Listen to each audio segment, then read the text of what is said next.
All right, looks like we're recording, so we can get started. So we'll start with the pledge.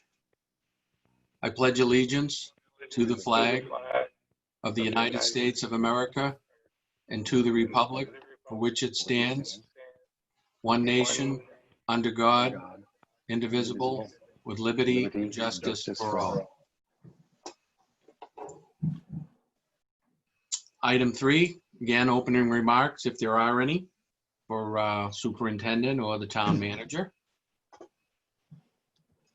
Not sure if the town manager wants to say a few words. Nope, thanks, Derek. I don't have anything for tonight other than thanks for coming out on a rainy Monday evening. Okay. Just a few words on our end. Basically not much has changed since our last meeting, other than we did, as you were speaking to last time, Mr. Garish looked at that list of alt ads, and I think we've prioritized those, and I know that we're going to present those this evening to the committee. Worked with Mr. Pacheco on that, so thank you to Mr. Pacheco for his time. We did submit that to Mike and the folks at RDA as well. We were going to have a meeting today. We just couldn't schedule it in our schedules today as somewhat of a working meeting, but Mr. Pacheco and I met this morning a little bit during our management meeting and put together some information that we passed along to Mike and the folks at RDA in regard to the broom cleaning piece that we discussed a little bit the last time. I know Mr. Pacheco has a few questions on that, so maybe that's something that we can address at some point in the meeting tonight. So other than that, everything, like I said, is pretty status quo as to where we were the last time, and we're just looking to continue to move forward and very excited to be at this stage. So thank you to everybody. All right, thank you. Okay, item 4, OPM update. All right, thank you, John. Let me share my screen for the presentation. All right, can everyone see my screen? No. No? No. No. Oh, you should. See your books. You see your books on your face. I usually don't even ask, or I usually ask, but I don't even wait for an answer because I assume everyone can. There you go. All right, there we go. Yeah. All right.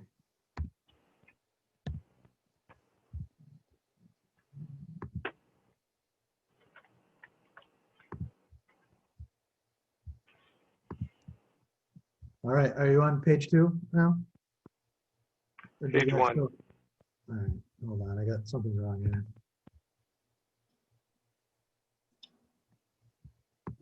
Page 2. Page 2 now? All right.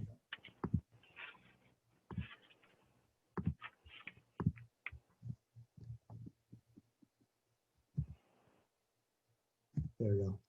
All right, so progress report.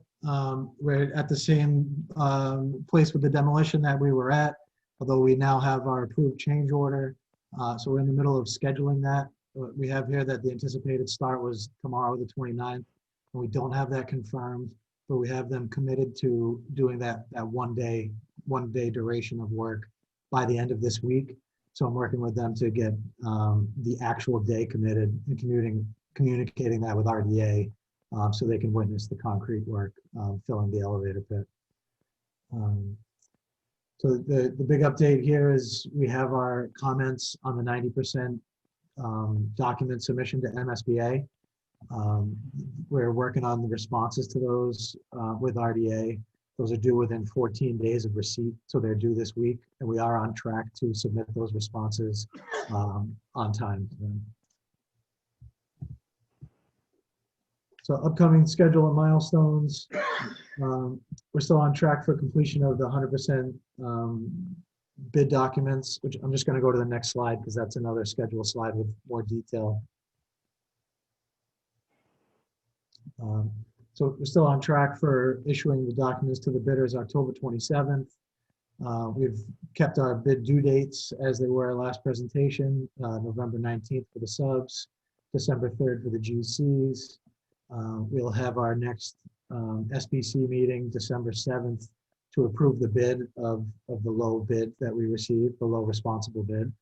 And then give our notice to proceed for construction December 14th, that following week. Which takes us to really a major milestone, which is the end of the design development phase. We had developed a SBC meeting schedule to the end of that phase.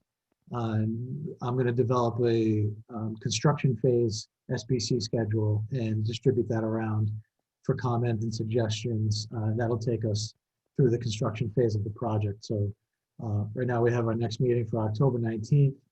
Then our last design phase meeting, December 7th, we'll be voting on the winning GC bid. Then, like I said, I'll circulate around a schedule that takes us through the construction phase for SBC meetings. Michael, I had a question on that. Yeah.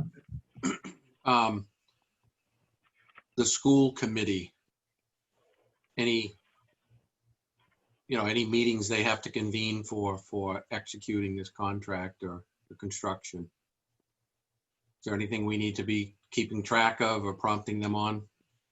So I did want to reach out to Derek and the group just to coordinate the construction phase schedule with any of their meetings and with those things in mind. But as far as for the award or approving the award, I don't think we need their input for that. It's a school building committee. Okay, thanks. I think, John, we should just give them a notification, an update of the project bidding and the procurement of what we've received for information purposes only. That I believe the town manager and superintendent are the people who are actually going to move forward with the MSBA on signatures wise. Thank you. All right, budget remains the same. We still have ProPays 12 and 13 into MSBA. Right now, we've been reimbursed up to ProPay 11.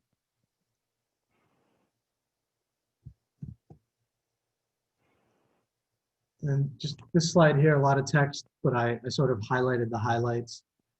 This is to do with the bid alternate worksheet that we'll be looking at next. Just kind of reiterates, why we're looking at it, the importance of ranking them. I'm just going to read the highlighted text. Whenever you use alternates, you must list them in numerical order of their priority to you, and you must consider them in numerical order. So that's why we're voting on, the list that we've already prioritized to lock that in to be in the bid documents. If any alternates are accepted, alternate 1 has to be the first accepted, then 2, then 3, and sequentially down. You can't consider alternates that come later in the list without accepting those before it. And just another note for the bidders, they have to submit their bid deposit as if we're going to accept the bid plus all the alternates. So whatever that highest possible value of their bid, if we were to accept all alternates, is what their bid deposit has to be. That just kind of highlights the importance of what we're doing today and the work that we've already done, putting thought into the ranking of those alternates. So to Reader's Digest version of that, John, the alternates may affect what general contractor actually gets solidified in their final price. I mean, their final bid price is X plus whatever alternates that you accept 1 through, 20 if you had 20. And so as you take them in order, the lowest bid may change based on how they presented the alternates. They use it as actually pretty good strategy when they're bidding. So if they came in at $7 million and they provided $0 for alternate 1, 2, and 3, and then provided money for 4, 5, and 6, the lowest bidder may not win the bid because that bidder may have put values against there. So as we select the alternates, we're going to, bring you up to date with what effect it has on the lowest bid number and who becomes that lowest bid based on the accepted alternates. Does that make sense? It does to me. Does anybody on the committee have any questions on that?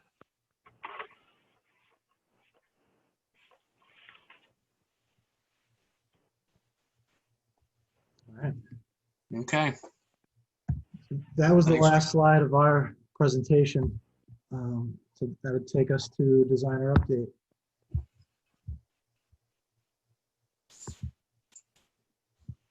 All right.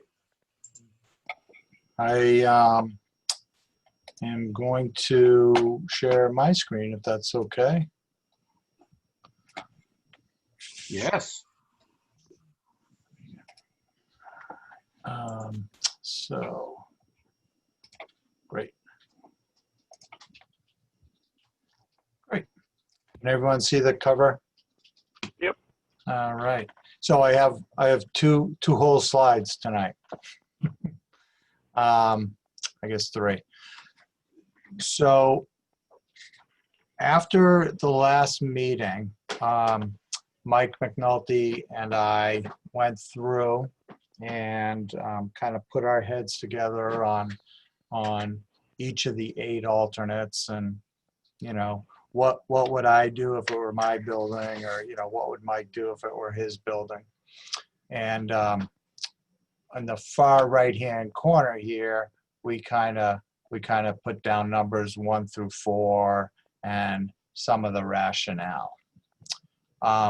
We sent that out to the district, and I know Derek and Bob and possibly others, Derek could speak to it, they kind of put their heads together, and in this blue column over here, they ranked these potential alternates, you know, 1 through 8. And again, picking up on Joe and Mike's point, you know, number 1 being the highest priority. And when we get on page 2, I'll go through them quickly, but you'll see that they had a little bit different opinion about the UV filtering and the terrazzo, and which one they thought would probably benefit the district the most. So we have sorted these 2 pages by the district's sorting, you know, their priorities, not RDA's. And as people are studying it, I'm not going to read every word, but for the CD90 estimates, you know, we say what was included, what was in the drawings. And then after your meetings, you know, up to this point, we said, okay, we're going to make these things in green alternates, and they're not ranked. And we say, all right, this would be the base scope, and we think it's worth about $78,000. And so really in this green is kind of a summary. In this case, it's the security glass, what we've been calling the school guard glass. So RDA has adjusted the final CD90 base bid to put tempered glass in the corridor vision panels looking down into the gym from the first floor down into the cafetorium, and also the interior storefront where the cafetorium, you know, in the hallway down the ground floor. So that all used to be school guard. What we've done is taken that out of the base bid. So theoretically, you would think the bids are going to come in $78,000 less than this estimate, which is what we're trying to do, give ourselves a safety factor. And then the add alternate is going to be to add the school guard glass back into those areas where we took it out. Okay. Is that, I think we've gone through this a few times, but that's the, you know, that's the scope. And I'll just go down these green boxes. So we also had laminated glass, which is what you have in your car windshield. You know, there's 2 layers of glass, and they're kind of squeezed together with a sheet of plastic in the middle. So if your car windshield breaks, you know, from a stone or something, it doesn't shatter. The plastic holds it together. The reason this is, you know, considered for security is not so much that people, you know, can't crack it, but that it's really hard to if you're beating on it, you're going to crack the heck out of it, but you're not going to be able to kind of punch, break a window and just get yourself into the school. So we had that kind of glass in the CD90 scope. It was worth about $86,000, and what we did is just made regular tempered glass. And these are exterior windows, anything within 7 feet of the ground level. And then the alternate will be to add that laminated glass back in. There was a couple of play areas. We took the pre-K area, had two separate play areas out behind the wing. We made one of them an alternate. We took it out of the base bid, and we think it's worth about $44,000. And the add alternate is simply to add it back in. There was a playground on the north side of, your existing playground over by the PE. And the base bid is going to be just to demolish it. And there's one there that has to be replaced. So the base bid, instead of spending the money to replace it, would be just take down the one that's there and replace it with grass. And the add alternate, about $64,000, would be to add that back in. So there's a couple safety glass, there's a couple of playgrounds, and then there's a couple of terrazzo. So the base bid is unchanged from the CD90 estimate. We had rubber tile in the lobby, but if you want to upgrade that to terrazzo, we think it's around $90,000, and that's an alternate. We also talked last time about doing the same thing down in the ground floor corridor, which is where all the bus students are going to come into the school or go out, and the community also will use it as an after hours access to the gym and the cafetorium. So we never estimated that. I don't know, maybe it's another $50,000, $60,000, but it's rubber tile in the base bid. It always has been, and this is another potential alternate. And then we had two of these filtering ones, these air filtering ones that we've talked about quite a bit over the last couple of meetings. One is to, first of all, the base bid is no change from what the school's always been, just the regular HVAC system we've always had. So this, like the terrazzo, would be an upgrade, assuming bids came in favorably. And we think it's about $86,000, $85,000, and we'd be adding those UV lights to filter the air and kill, I don't know, hopefully 90% of the pathogens that might be in the airstream, including COVID. And then the other one was to not do that, but simply upgrade the filters so they caught more of the particulates and more of the virus particles. And that's kind of that's the current recommendation from the Mechanical Engineering Society, ASHRAE. So there were 2 air filters, 2 terrazzo, 2 playgrounds, and 2 safety glass. It's just kind of funny how it worked out. And what I'm going to do is, we and the district were on the same page on ranking the first 4. We thought that the school guard glass and the tempered glass, or the laminated glass, we both felt that those impacted safety.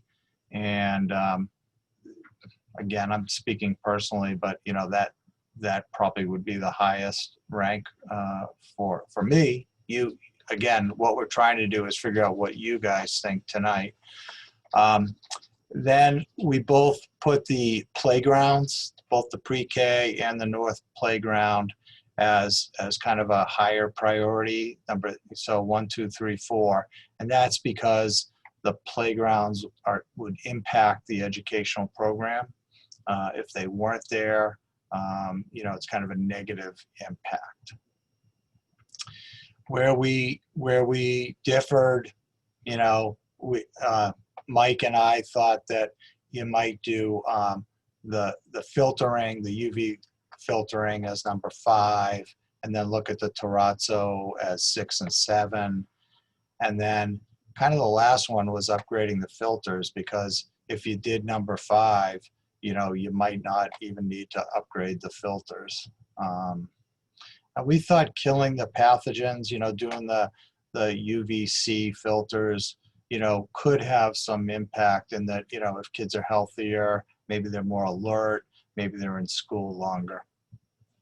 The district, Bob and Derek might have been looking longer term. I mean, I'm sure they were, and they can speak to it, but they felt that it was important to deal with operational costs on a yearly basis. And they ranked the 2 terrazzo alternates higher than the 2 filtering alternates. So I don't know if Derek, you or Bob want to speak to, where you ended up on that, but. And if I put words in your mouth, please correct me. No, we're always obviously looking at long-term operational costs of the building, and we realize that, the maintenance cost after the project is done is really going to fall on the operational budget within the district. So those are discussions that we have had. I know Mr. Pacheco's on. Mr. Pacheco, if you wanted to speak to, your what you brought to my attention in regards to the flooring and the upkeep and. Sure. Yeah, I mean, I guess I just go back to the original reason why we're here was that the original Mitchell was poorly constructed, and we're just, we're thinking longevity wise here. So we want to make sure those critical surfaces, flooring, all that has the best that could be there first until we start adding like these other extras. I do feel that we can mitigate the any future concerns utilizing the MERV 13s and the HVAC system that we do have. A lot of DESI's guidance right now to mitigate the COVID-19 is through sequencing and introducing outside air and really trying to get those air exchanges ramped up. And in my opinion, and I've spoken to a bunch of other people where, the UVC, it's great. I mean, it's great to have, but if we're really trying to separate some things, it really only works to its full capacity when it's in full recirc and, just recirculating inside air. So I guess it's just a matter of preference here, and what I default to is just making sure that we have a really strong and well-built building with premium surfaces if we can.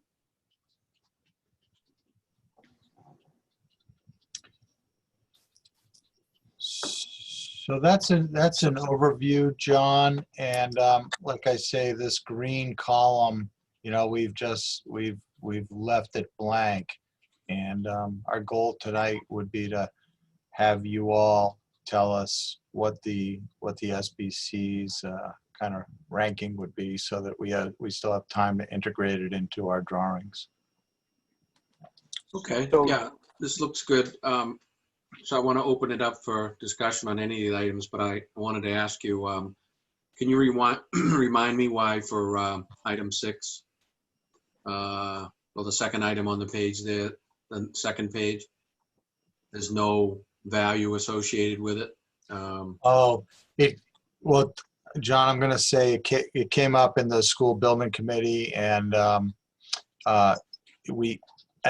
that was after we had the CD90 estimate. So honestly, I probably could have asked our estimators what they thought it was worth, but didn't think to do it. I'm gonna assume it's kind of in the same ballpark as the square footage, you know, as the lobby, maybe a little less. So, So, John, if I could, Sure. it's Mike.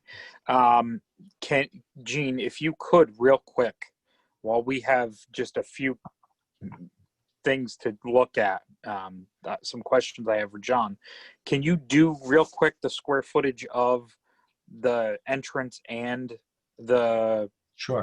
and Yeah. below, and just give us That's just the square footage number, and then we can take it from there and We can sort of just, guesstimate if it's going to be higher or lower. yeah, we'll put a proportion on the 90,000 for the lobby. Perfect. So I'm going to mute and go do that. Okay. Thank you. John, are you thinking we're going to vote on these one at a time? What are your thoughts here on this? What's do you want I a don't know. motion for number one? Yeah, I don't know. I hadn't really formalized an approach. I mean, Okay. you know, there's only a few of them that, as it's presented, you know, from the district and the design team that vary. I don't know. Just to jump in, I mean, I've seen it done where basically you vote to approve the ranking as it is. And in this case, it would be going with the district in blue, voting on that ranking, or doing it individually. Basically, those are the two options that I kind of, I had pictured us doing it as a whole, you know, voting on this ranking. But it's up to you. If So I could, John, Go ahead. John, if I could, I agree with Mike's approach, and you know, I think that sort of in my role that I would like to support what the district views as sort of their priorities for the new school. Okay.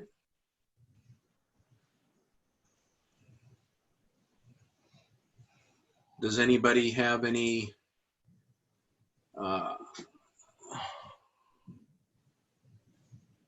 This is Harsh. I have a question. Yeah. So in the event that the bids come in with the ad alternates and, you know, all 8 of them are within our budget of 63.328 million, are we in a position to accept all 8 of them? Yes. All right, great. Okay. I mean, the only restriction is that you have to accept them in order. But that's actually, you don't have that problem if you're accepting all of them, actually, I guess. Mike, can I just ask a question about it's Pat, just about what in order means? So let's say we wanted number 1, but we decided we didn't want number 2, but we wanted number 3 and 4. Could we do that but not take 5? No, you would also have to accept 2 to get to 3. Which, you know, that kind of highlights the importance of putting thought into ranking them. Okay, thank you. Yeah, so the base bid comes in, and then let's say we don't have all the money. You know, we can't afford to take all of them. We just have to take them in this order, beginning with number 1. So if you want 4, like Michael said, you want 3, you're gonna have to take 2 and 3 to get to 4.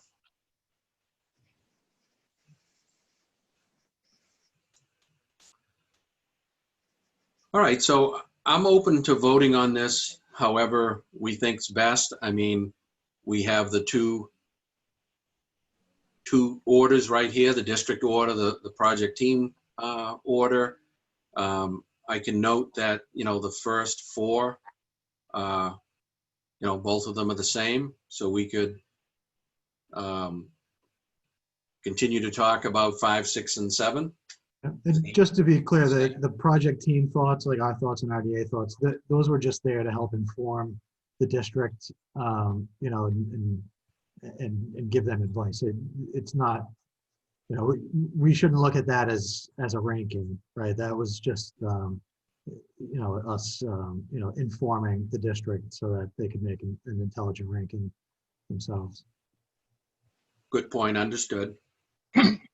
Or we can go one by one. So So John, could we just make a motion to adopt the school district's blue column and then discuss if we want to move anything around, or just accept it as is? Is that the best way to handle it?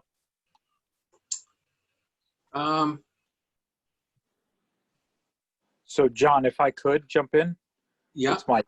Pat, I think if we're voting to accept the district ranking, then that should be a motion.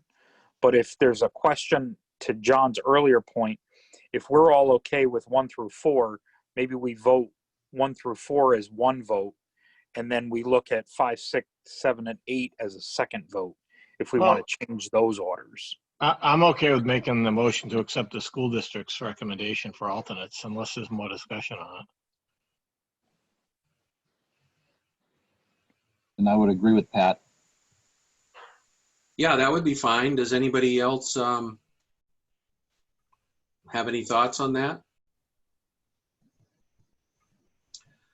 Because I guess if you make the motion and it's seconded and we vote on it, if it fails, then we just start over or we continue, right? I'm happy to make the motion. I just don't want to cut anybody off from talking, that's all. Yeah, I appreciate that. I just can't tell the way I have my screen set up here if there's anybody raising their hand or. John, it's Michael Dutton. I just had a quick question on the previous page. I can't remember if it was 2, 3. The replacement of the security glass with a safety glass within 7, within 7 feet of the ground? And I know Gene is off working on something else. Yeah, it's Number 2. 2. Yep, number 2. Does that mean that we're replacing the safety glass within 7 feet of the ground, or is it beyond 7 feet of the ground?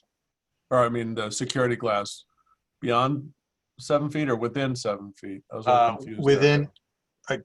Within 7 feet of the ground, we're turning regular glass into laminated glass. Basically the height.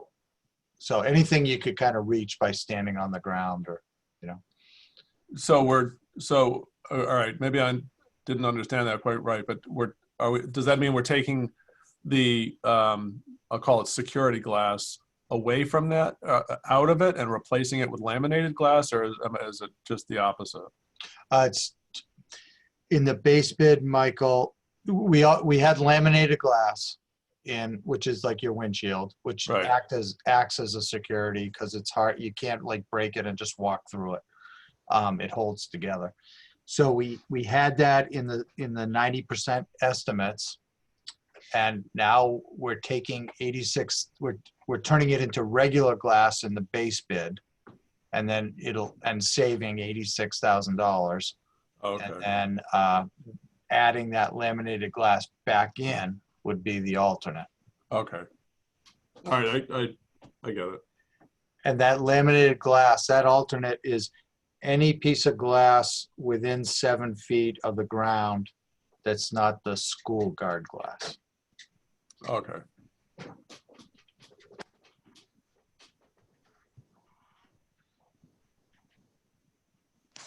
So Gene, were you able to get that number? Just I was, and so I'm gonna have a little bit of mud on my face. So where the lobby is $90,000 to upgrade it to terrazzo, there's actually, I kind of wasn't thinking about the elevator corridor and the corridor that goes out to the service area. So there's actually a little bit more square footage down on that ground floor, and it's about $102,000 if you use the same kind of dollars per square foot as the lobby. But we should still keep it in for maintenance purposes, do you think? Well, that was the district's position. So the total terrazzo, there's 90 for the lobby and 102 for the ground floor. And I mean, we should note the only things we're ranking below the rest of the ground floor terrazzo are the HVAC filtering and the UV filtering. So, the lobby is prioritized over that already anyway.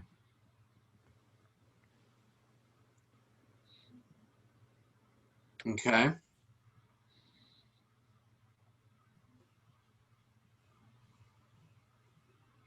Any more discussion before Pat maybe makes a motion?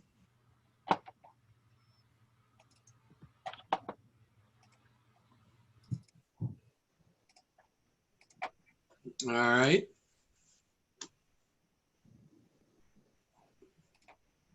Floor is open, Pat, if you're going to make a motion. If not, we can continue to talk about it.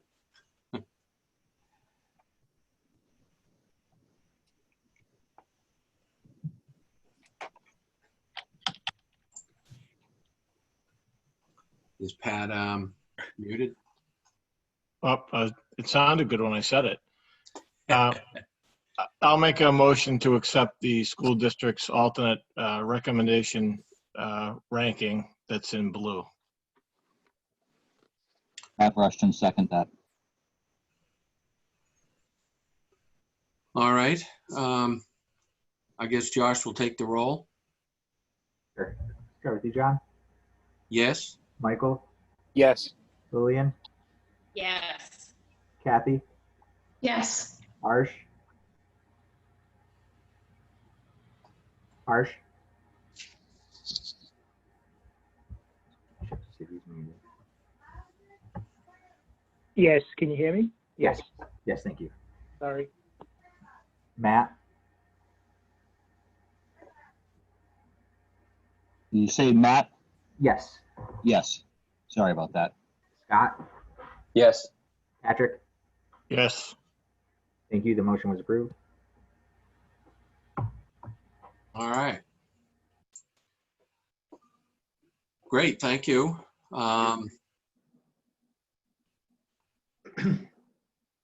So let's see. On the agenda, Gene, we still had 100% construction document progress update. Do you have anything on that you want to share, or that might have been left over from last week? Gene, you're muted. Thanks, John. Jeff's here. He wants to talk to you about the floor drains, John. All right. One I was thing- more excited about mail slots, but we'll go back to the roof drains, roof drains. There's been a few emails back and forth about final cleaning, and I wanted to dive into that. What the town has provided us, I think Michael had provided us the general conditions to that. Within that, their general conditions on page 19 talk about debris and cleaning up, and I'll just read from that, and I think we may need to edit just a few things, but I think it addresses some of Bob Pacheco's concerns, and we can actually expand on it. But Jeff, just to be clear, you're about to read what's already in the spec, in the general Yes. conditions of the spec. Okay. Yes. And immediately prior to the designer's inspection for substantial completion, the contractor shall completely clean the premises. Concrete and ceramic surfaces shall be cleaned and washed. Resilient coverings shall be cleaned, waxed, and buffed. Woodwork shall be dusted and cleaned. Sash fixtures, equipment shall be thoroughly cleaned. Stains, spots, dust marks, and smears shall be removed from all surfaces. Hardware and all metal surfaces shall be cleaned and polished. Glass and plastic surfaces shall be thoroughly cleaned by professional window cleaners. All damaged, broken, and scratched glass or plastic shall be replaced by the contractor at the contractor's expense. If the contractor fails to clean up as provided by the contract documents, the owner may do so, and the cost there shall be charged to the contractor. So I think we may expand on it, but it's beyond what was talked about as a broom clean. It's a thorough clean. I wouldn't say that in my past, as Joe has talked about, that the owner doesn't come through and look at and maybe do their final cleaning, because they may have higher expectations of what the cleaning is. But I wanted to tell everyone that it's beyond a broom cleaning. So Jeff, on that item, that standard spec item.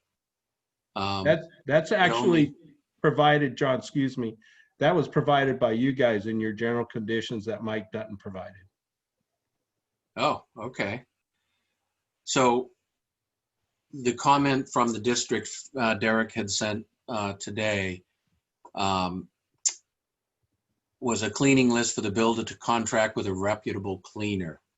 So what you just read requires a professional window cleaner, but not necessarily a subcontractor to the contractor. He's free to clean however he thinks necessary to meet his obligation. Right, and I think that what Derek had suggested should supplement, and we can do that in supplemental conditions and provide that additional information. Okay, so my question to Bob or Derek is, are you looking for something different than what Jeff just read? You know, because what I'm reading forces them to have a subcontractor, and reputable cleaner, everybody does a good job, right? Go ahead, Bob. Yeah, I'm sorry, Derek. Go ahead. Yeah, just a comment. I mean, it sounded a lot more than just a broom clean. So I am happy to hear that. I do believe that we should expand on that a little bit. I'll spend some time reading that a little bit further. But you know, the things that we have to consider is that this is not just a typical move-in. You know, we're that time frame when the building comes up for a substantial completion and the additional moves a district will need to make. It's going to be a lot happening at that point. So we got to make sure we have this right from the start, you know, and hit the ground running. I mean, we're not going to be able to bring in our team of custodians in that building and be able to, you know, just bring it to our standard. We just need to make sure that the standard is met from day one. So I am encouraged to see that the spec sounds a little bit more comprehensive, but I would like to make some tweaks to it. That's great, Bob, and we can do that.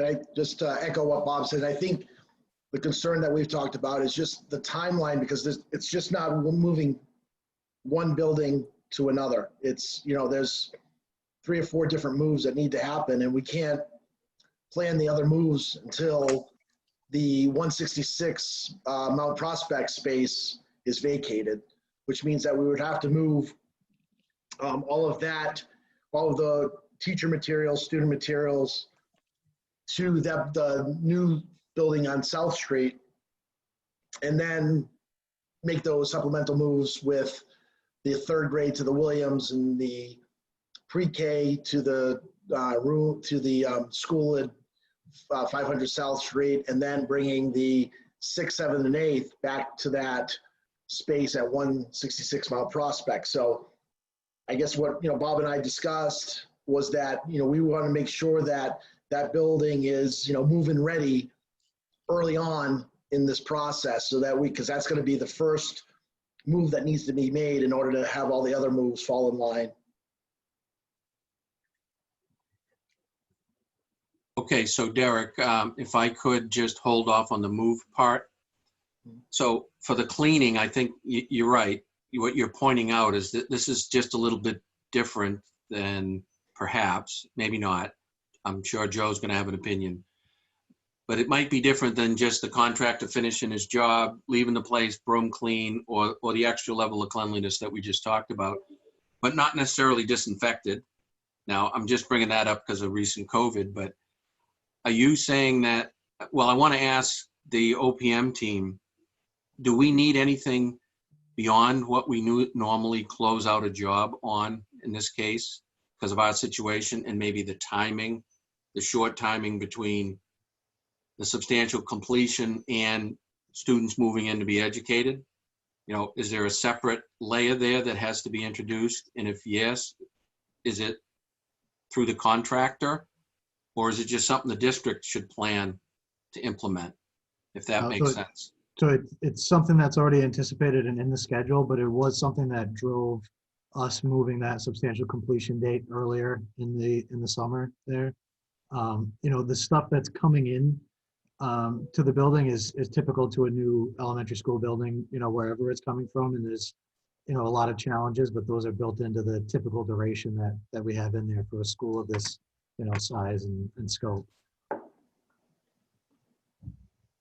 Okay, so it sounds like then Bob just wants to have the opportunity to maybe supplement the spec as it's written now, and it's part of the standard process, but maybe just to cut above what's normally done. I mean, and I don't think that we're adding real cost to the job and doing anything that Bob has been asking for. You know, at this point, we're going to have a competitive bid. You know, now's the time to put it in with really no impact. Good. I was worried also about if it introduced another step that takes calendar time, but it sounds like it's not. Okay. Jeff, did you, the superintendent had sent some items along about moves, but that isn't necessarily what you were on track to talk about. So did you have anything else that you still wanted to go over? No, I, more than anything, I wanted to just clarify where we were within the spec, and that I do have a Zoom meeting with Bob Pacheco tomorrow on another item, but I was hoping that we could speak to that that document and expand on it. Great. Yeah. So Sounds good. am I on mute? Oh, no.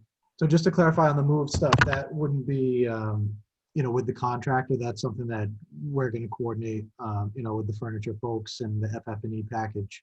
And we can incorporate, you know, some custom moves into that, but it doesn't affect what's in this bid set for the general contractor.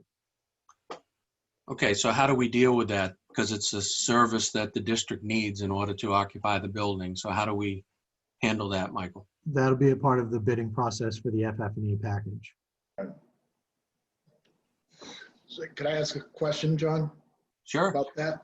So we were discussing this today at our management meeting. So Mike, so the moves that take place within the scope of the project, would it only cover moves from 166 Mount Prospect to 500 South Street? Or would it also include relocating the 6th, 7th, and 8th back to 166 Mount Prospect, the 3rd grade over to the Williams? Or would that be at that point the responsibility of the district?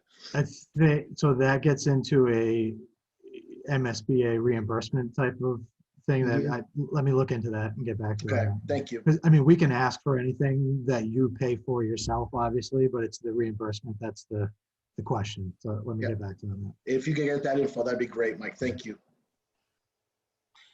So that's a factor, Derek, right? But I mean, this is something you need. And maybe if the town manager has any opinion on this, I mean, in order for the kids to be educated, they got to be shifted around. So what's the plan outside of the FF&E portion of it? You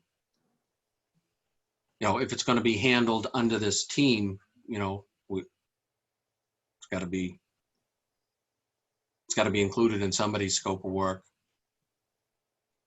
Is Yeah, so John, Mike, yeah, I don't go have a ahead. good, I don't, you know, I don't have a good answer for you right now, but it's good that we're bringing it up early so we can start to plan for it, obviously. Yeah. Can I ask it this way, Michael Dutton? Is there any reason why it wouldn't be covered under this package? Under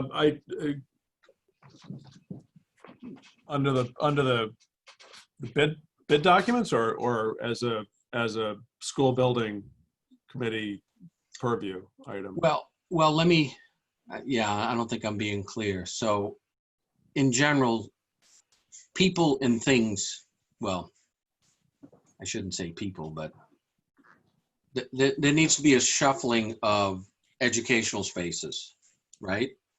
Among existing buildings to the new building and among other buildings. So is that process that has to take place for the district to get set up for education, once the school building's open? Is that something that this whole team or the contractor or let's say the money that's been authorized, that's been voted on, is that supposed to take care of everything? Or is there some reason one or two of these items, has to be handled outside of this whole school building project? That's a really good question. Let me, you know what, I'll go back and take a look. My suspicion is that, the vote to debt exclude the building was just for the construction of the building. I don't know that it contemplated covering all the ancillary costs associated with moves.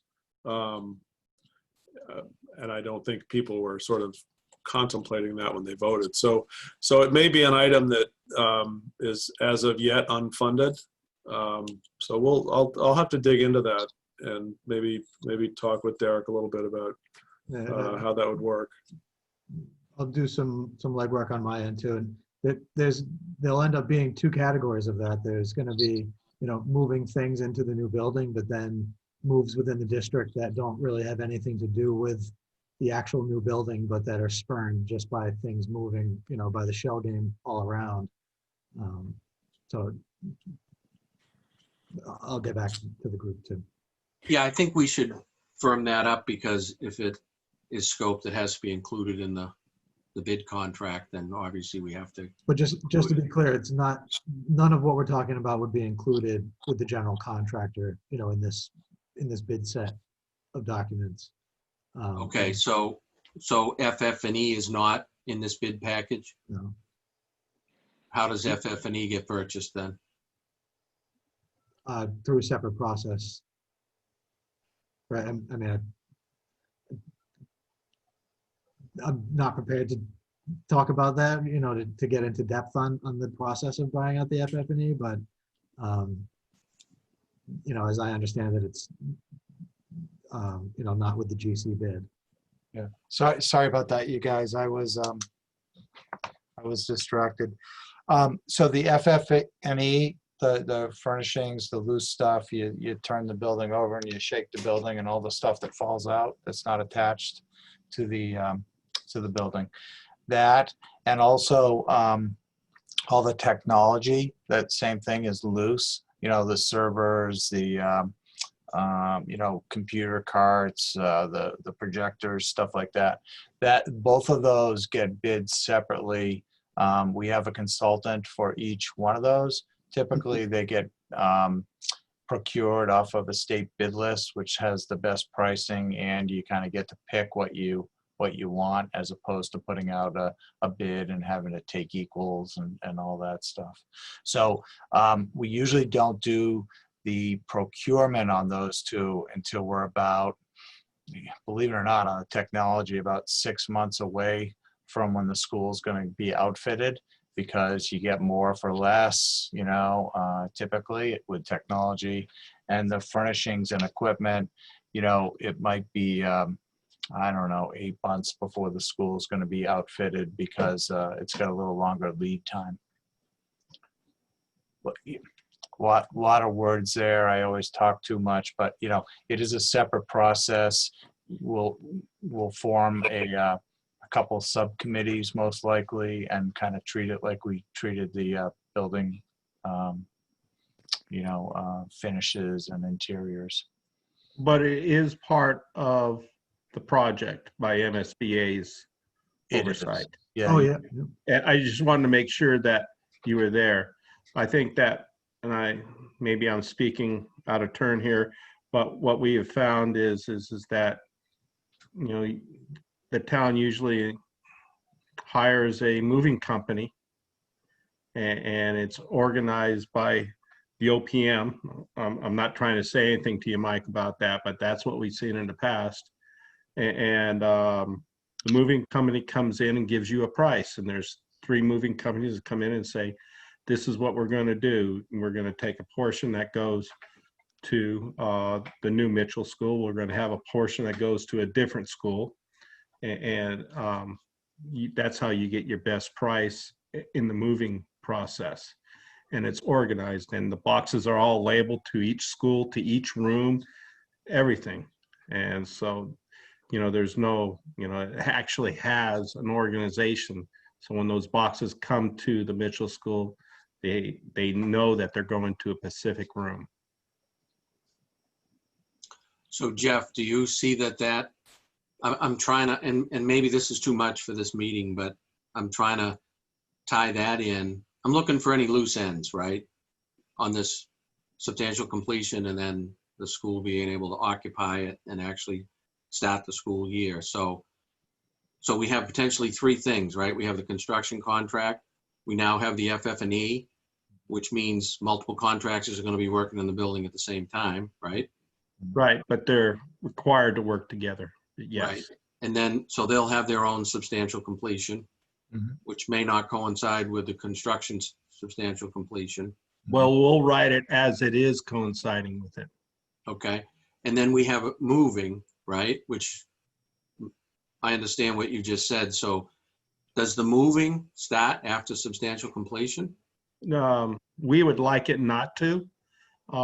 We will write into the specs that there is furnishings and technology that will be installed as the building is turned over. That summer is going to be a busy summer, and it's going to be a little bit of an anthill. And it's not it's a parallel process. It's not a sequential. So you could have phased acceptance of portions of the building? That's exactly where we're looking at it is, for example, I will tell you that I think Joe spoke of it pretty good, that they're going to work their way out of the building. They're going to probably say the second floor is done. They're going to lock the doors. They're not even going to allow their own subs into those rooms. When they feel that that room has been cleaned, they don't want to go back in there and re-clean. And at that time, we're going to have your movers that come in, or your FF&E people, furnishing it, and the technology is going to be going in, and they're going to be responsible for their own messes and cleaning that up. And that's an oversight that has typically, like the FF&E portion is, maybe by our consultant, but also by the owner's project manager who's on site, oversees that in coordination. So that's what we've seen in the past. I'm not putting that exactly out what's happening here, but that's what I've seen in the past. And but yes, to Derek's point of view, it is something that it's a strategy that you have to get done now, and then actually get bids on movers to do the best price, because you're gonna, from the old Mitchell School, which is the old high school, you're going to have it going in multiple directions. Is that correct, Derek? You get on 3rd grade, going down to the Williams. Yeah. Then you're gonna have the 7th and 6th grade coming from the Williams, and the 8th grade coming from the high school. So with that being said, that's something, once we get past this portion of work where we put it out to bid, and that, I think that we, that's another item that has to be addressed. Yeah. But it might be about a year from now that you put out and you say, here's the scope of work for moving, and You're also going to have the preschool coming from Rainham back to Bridgewater Correct. as well. Yeah. Yes. John, it's Mike Dolan. Kathy, how much do we have from the insurance that we are earmarking for the moving? We have about $692,000 left. Okay. Thank you.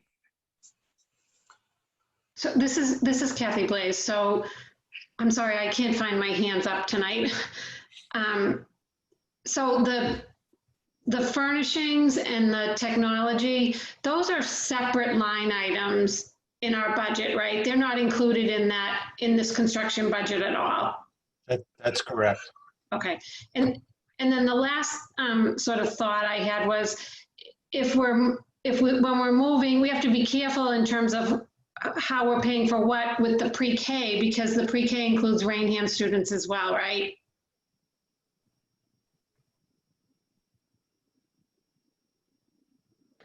It does. So we just have to be careful that we're not asking Bridgewater residents to pay for that portion that would be Rainham's. We're gonna be careful on that because we have other regional programs on the Rainham side that have Bridgewater students. So we're a region. You gotta remember that we're a regional school district, so we have to think regionally and not specific to the individual students and where they come from. Because we do have situations where we have sub-separate programs on the Rainham side that are predominantly Bridgewater students. So yeah, I guess maybe that portion comes out of, because we had to move them from Bridgewater over to Rainham and comes out of the insurance money or something. I just want to be aware that someone from Bridgewater doesn't say we should pay for that because we're paying for this school.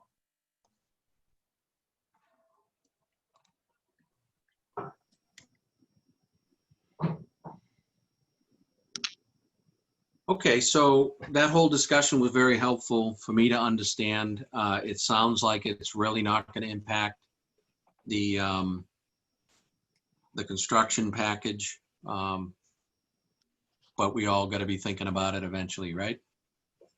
So those items that Derek had sent along don't really need any action immediately, but we got to add them to the list of things that have to be pulled together. those are just 2 a.m. thoughts, John. This is just my 2 a.m. thoughts, you know. Yeah. Bob Chicos and Kathy Basitos. Right. No, that's great. I just didn't want to lose track of them and wanted to give them the attention tonight because you did formulate that and send that along. But it sounds like, other than the cleaning, where that's still in development, the moving is a little bit further down the road. But we do want to know, we do want to understand, get the feedback from Michael about the reimbursement and just how that all pans out. And then the town manager is going to verify that the town vote, the appropriation can cover all that. So that'll be a future meeting, I guess. Yeah.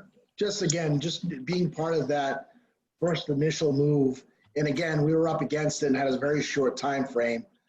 But just, you know, kind of going back to that being our point of reference, we want to make sure this thing is really planned out this time. And, you know, obviously we get the best folks to do that job as well. We want to make sure, you know, we're going to be moving into a brand new school. We want to make sure that things are taken care of. We're going to make sure that our other students are being taken care of and the teachers' materials from the other sites as well. So just want to get it right and want to plan it out so that it does not impact, you know, the opening of that school come, you know, September of 22. John, I'd only add that Swenson Movers did an exceptional job last time. Yeah. So if they're available, I think we should go for them. Yeah. I'll send you my medical bills for my lower back.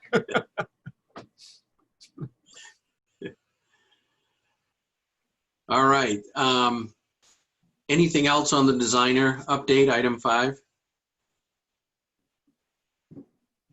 Nothing on my part. And I don't think Jeff's either, right, Jeff? Jeff's gone. Oh, there he is. No, I'm here. I'm here. We're on track. All right, we're good. That's where we're at. Okay, thank you. Item 6, report of the communication group. We've got nothing to report this month. All right. Item 7, public comment.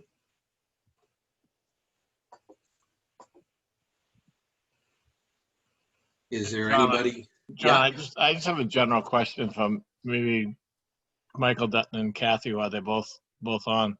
Sure. I I haven't asked it in a while. Just, do we know what bonding rates are now and where we are in the bonding process? Have we even started the process, or where are we with the bonding process? We have started working with the fiscal advisor and are in the process of filling out all of the paperwork for bond counsel. I think there may be one or two items that we still need to get to them. And they might be something that I think Bridgewater was pulling together. And we hope to be going out to bond shortly. We had talked about money being kind of at the low right now. We kind of say it's kind of cheap to borrow at this time. So we were looking at starting with 30 million. I haven't seen the most recent rates, but they're in the low twos from what I've been seeing. So because it's such a good time, we thought we'd get the bulk of it and try to do a little investing while we can as well, just to see what we can do with that. But that's kind of where we're at right now.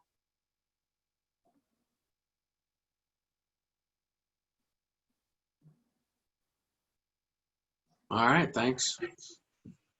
So Kathy, 30 million. So we're not bonding the full 80 million, only about 50, right? Yeah, I think we were somewhere around 53 or 55 that we'd be responsible for. I think the state was around 33-ish or somewhere in that vicinity. So we decided we didn't want to borrow everything that we thought was ours, because we wanted to, make sure that we need that. So we're just starting with a good chunk, I think, to get us going through some of the construction phase. And you don't think it makes sense to borrow the whole thing now while rates are in the low twos?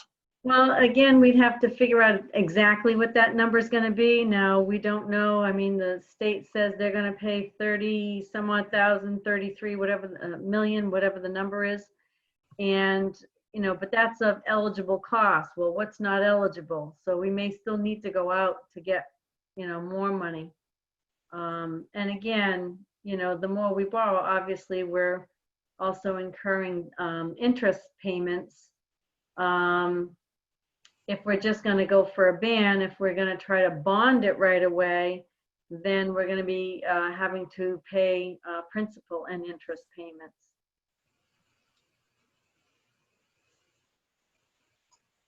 Oops.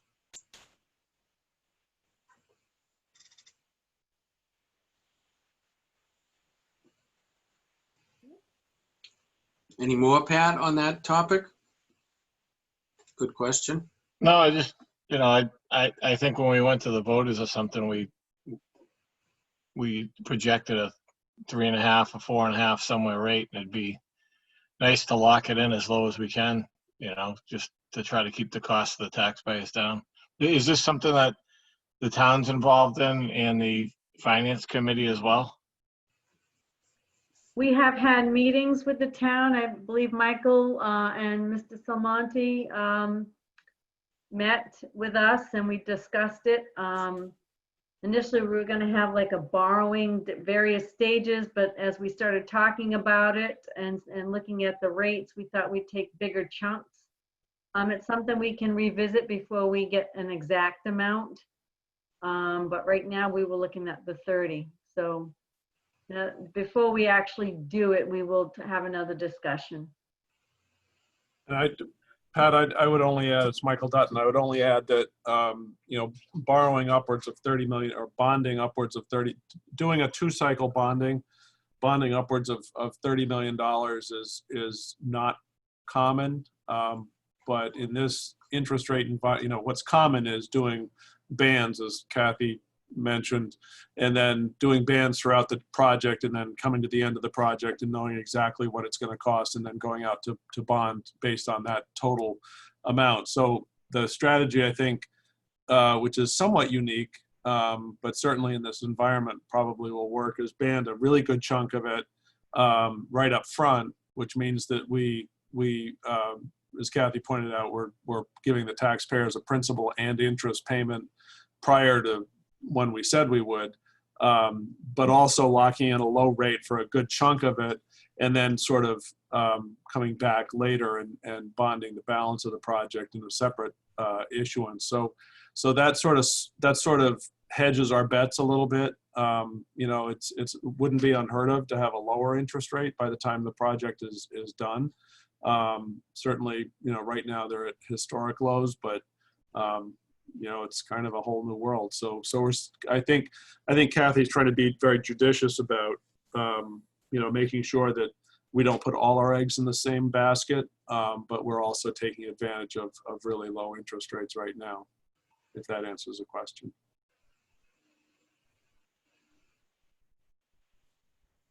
Yeah, I just wanted to see where we were with it, so thanks. Yep.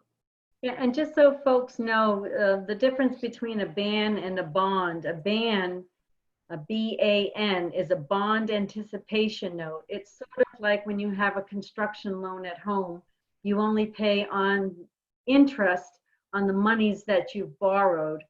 A bond is more like your mortgage, where now you've got the whole amount, it's locked in for 20, 30 years, whatever your mortgage is, and you're paying principal and interest.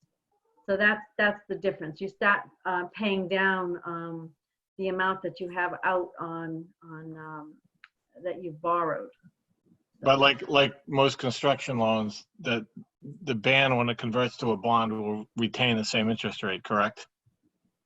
No, you have to go out again to lock in that, because a ban is only good for a year and a half. So do we? Is there a way to bond 30 million right away and not do a ban, so that if interest rates do go up, we keep the lower rate of the bond? Well, we had been talking and discussing about doing that. And again, the last time we had talked, we were kicking around, gee, maybe we should just go out and bond. So we want to make sure we look at those rates again.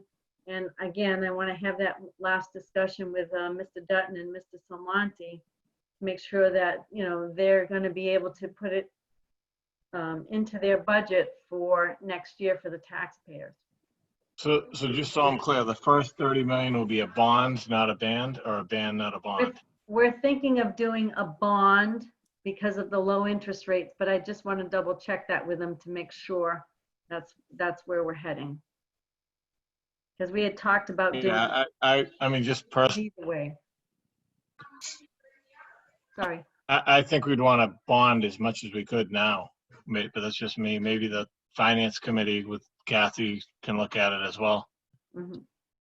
Well, that's obviously when we do a bond or a ban for that matter, our financial advisor, the school district and the town share the same financial advisor, which in this case is actually quite beneficial because they can see, they can see the town's ability to pay over time, and they can also see the district's, financial needs and then balance those out. And they give us really good advice about what other cities and towns are doing in terms of going out, doing I'll call it like a premature bonding. It's a bonding that you would do prior to normal.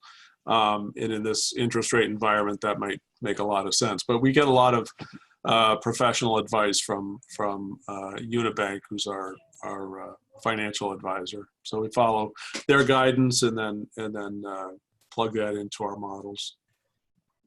And Pat, this is Kathy Blaze. The Finance Committee doesn't get involved in that portion of it. Our role was more as we were preparing to vote. So it is really more advice with Michael and Anthony. Yeah, okay, no, I'm fine with The that. Finance Committee. I just think it's something we should really be focusing on because it could have huge savings to taxpayers. I mean, we anticipated rates somewhere around 4, and now they're in the low 2s. And I'd hate to be looking back and say we missed out on this opportunity to bond, most or all of it now. Well, that's something that the school district, and as Michael said, we work together because obviously it eventually affects the taxpayer. That's something that the school district works with the financial advisor to determine, and with our treasurer to determine, what's going to be the best thing for the district to do to go forward.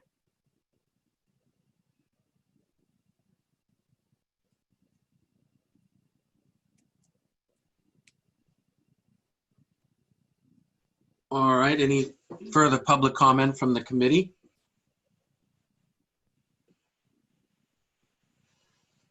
Michael, Dolan, or Josh, is there any non-committee attendees?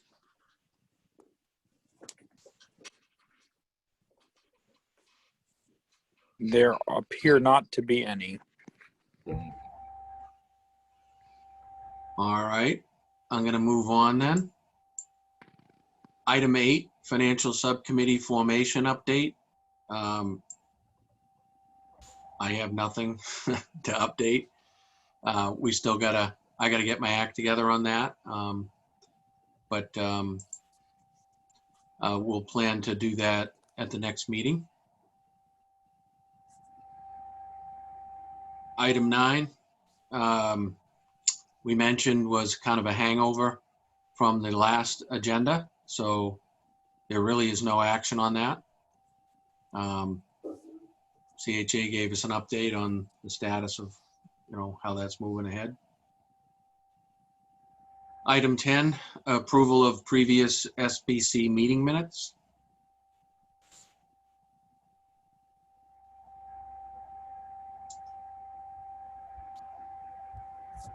Motion to approve the minutes. This is Mike Dolan. Matt Rushton, second. All right. You want to do the roll, Josh? Yep. John? Yes. Michael? Yes. Lillian? Yes. Kathy? Yes. Harsh? Yes. Matt? Yes. Scott? Yes. Patrick? Yes. Joe? Yes. Thank you. The motion was approved. John, if I could real quick, this is Mike. Sure. Can we go back to the financial subcommittee real quick? And Mike, I need some help timeline wise. If you could share the timeline again on the screen. So John, our next meeting is the 17th? Is the 17th of October. 19th. No, I'm sorry, the 19th of October. So where does that put us?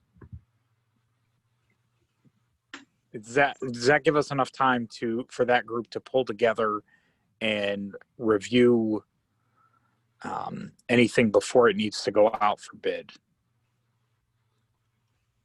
So that group is only going to be used for contractor change orders that, and we haven't set the parameters exactly, but likely 25,000 and under. Okay. But Michael Dolan, I think to your point, sorry, Michael, the full committee's gonna act on the recommendation from, well, the low bidder, right? Michael McNulty, maybe you could explain. Yeah, I mean that once we confirm with our review that the low bidder submitted a complete responsible bid, I mean there's really not much to it. It's, just the committee accepting that bid, without, as long as we're under budget, really without much choice. I hate to say it that way, but as long as all the boxes are checked and we're under budget, that's just the committee accepting what's there. You know what I mean? Okay. Okay, good. Thank you. Good question, though. John, this is Jeff. I have one more question for Mike Dutton. Mike, one of the things, could you look at an update of the insurance requirements with the new project size costs, on that, and update insurance for that, please? Sure. Thank you. Yeah.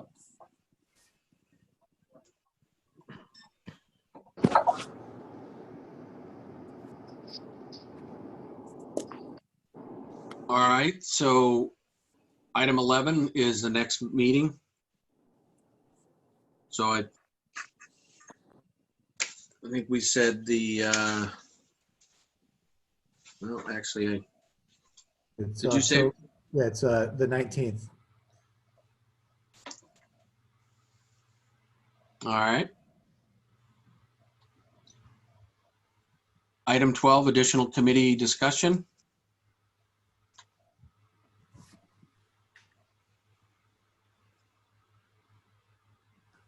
All right. Well, thanks everybody for all of their efforts. Yeah, really getting down to the end of this phase of the process. And Michael, you mentioned you were going to have a proposed schedule going forward. Is that you're going to have that on the 17th, the 19th? Well, I was going to send it. Next meeting. I'll send it around to you and Michael Dolan just to, and like I said, coordinate with Derek's schedule as well. And then it'll be ready for the 19th, but I'll pass it around a little before that is what I'm saying. Good. That'll just give everybody a heads up of the schedule, especially going into the holidays and the new year. Okay, that's all I had. The next Hey, John. item is. John, just quick question. Is the bonding something that as a committee, I mean, I know as a taxpayer, we should care about it, but as a committee, is it something that we should even be getting into? And if so, could we just have an update going forward on the agenda on the bonding? I just think there's a huge opportunity to bond a lot of this now and save the taxpayer money. So we have the potential to do future projects. Yeah, maybe Kathy could address that.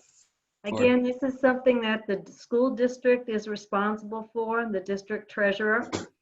And as I said, we work in conjunction with our town officials, Michael Dutton and Tony Silmonte, because of, they're needing to be able to put amounts on the tax rates. So we are working closely with the town, but this is something that the district is responsible for.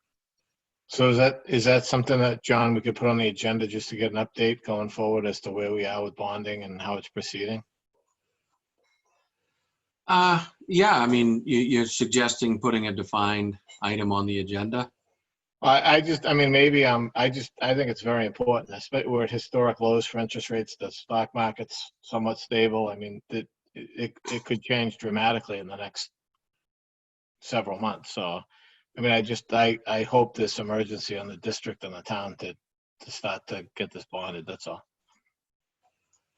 I'd like to if we can get updated at our next meeting. Yeah.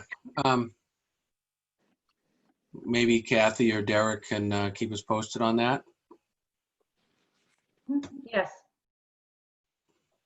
All right, because it's only going to be for a couple of meetings, Pat, right? So I think Kathy's usually on and very informative, so she's got the pulse of the whole thing.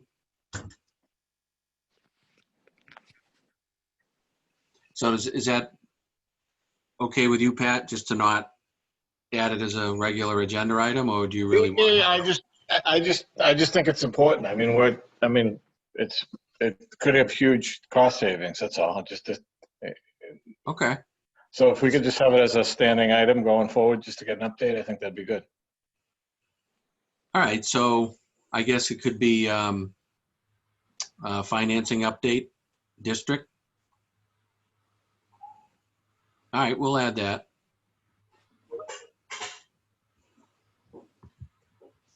Okay, anything else?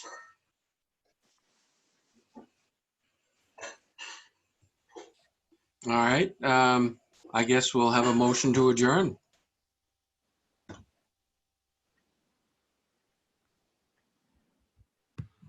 Motion to adjourn. Lil. Kathy, second. Hey, John, Yes. Michael, Yes. Lillian, Yes. Kathy, Yes. Harsh. Harsh, I think you're muted. Yes. Thank you. Matt, Yes. Scott, Yes. Patrick, Yes. Joe, Yes. Michael Loesch. Yes. Thank you. The meeting is adjourned. Thank you, everybody.